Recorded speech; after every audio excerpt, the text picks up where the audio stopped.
Aborigines Shamanism of Australia, in 10 minutes, or less. Why was the terror of seeing this Kurdisha bone man so great to cause the death of healthy young men on a dark September night in 1953? To understand, you must have a rudimentary knowledge of the shamanistic principles of the Aboriginal people of Australia.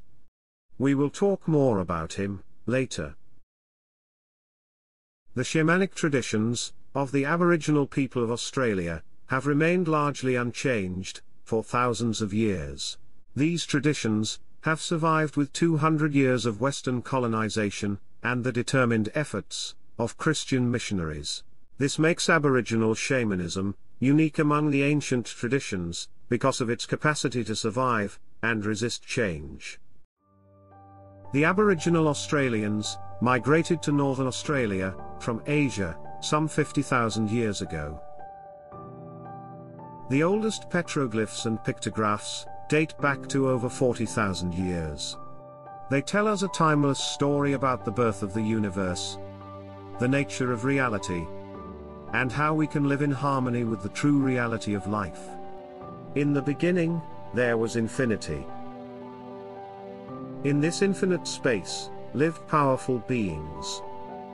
These beings were the great ancestors of humanity, and their dreams formed the world as we know it today. Since everything came from the dream time of these beings, the world as you see it is not the true world.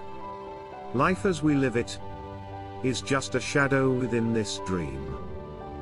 And this creative dreaming continues. After they finished creating the world, the great ancestor beings turned themselves into the rocks, the trees, and the landscape, and gave to mankind the power of dreamtime.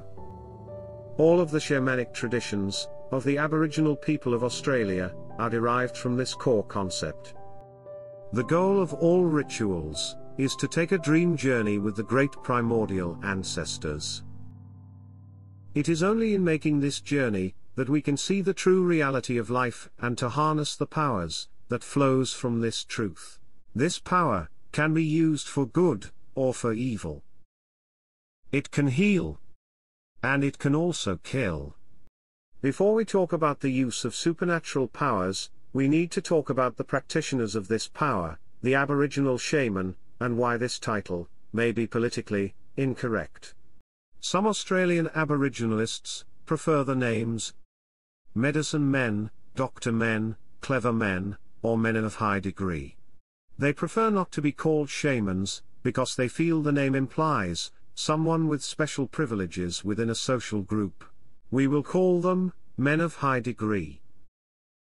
Although they have shaman-like powers and skills, they will have no extra privileges, and lead a normal life, like everyone else. These men of high degree can commune with the dead, see the ancestral spirits, change their shapes, project themselves across great distances, and can both heal and harm. The Aboriginal shamans, or men of high degree, undergo initiation in similar ways as most other cultures. The powers can be passed down by inheritance. It can be given to someone from another clever person.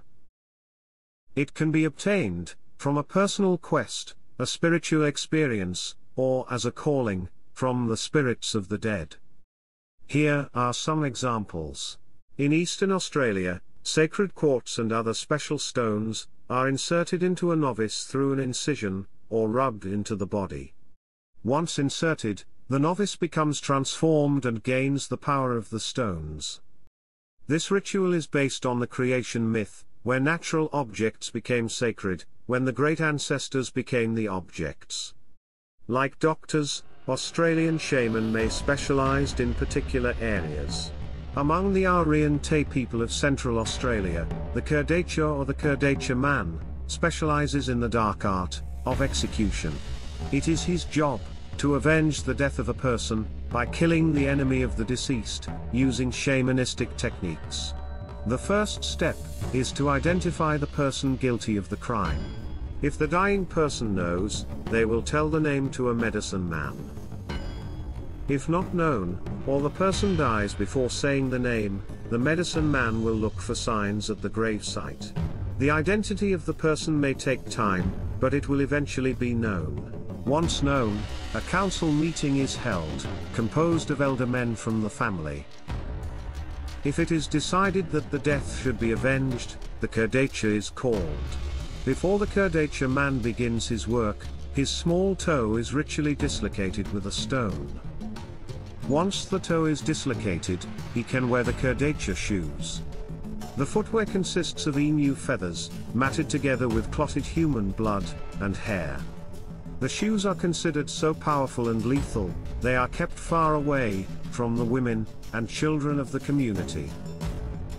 He is then ready to kill the victim through a ceremony called bone pointing. The instrument of death is a bone that's pointed on one end and covered with a lump of plant resin on the other. The clever man will take this bone into the world of Dreamtime, where it will become supercharged with immense power. It will then become a lethal weapon in this world, which can then be used to curse or kill. The sight of a Kurdisha bone man is enough to create intense fear.